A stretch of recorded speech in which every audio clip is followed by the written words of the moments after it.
So when I took my blinders off on my eating habits, that's what I thought I was doing. I'm going to get real about how I'm eating. I ended up having to take my blinders off for my whole life.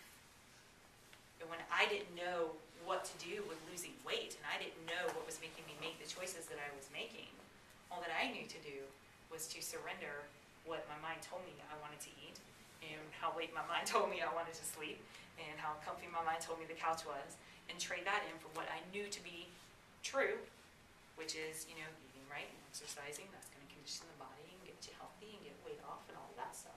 So I surrendered what my mind told me that I wanted to do for what I knew to be true. And what I did was started trekking back to following the blueprint of the body. It's like, I got this body, however this body got here. And there are some things that we know to be true.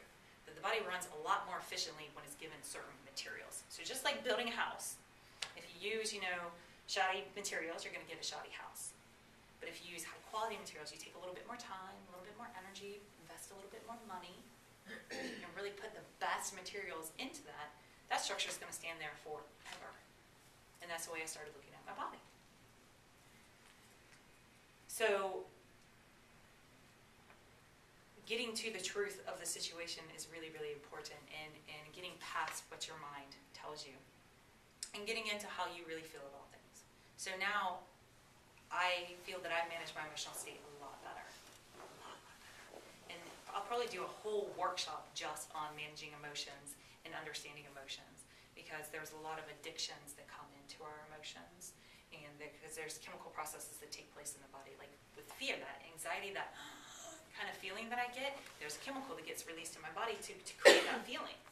So the fact that my mind now logically understands that that's not me about to have a heart attack, and that that's my body just doing a chemical reaction, then I can take it and I can interpret it however I want to. Now I see it as an indication that it's something that I'm supposed to do.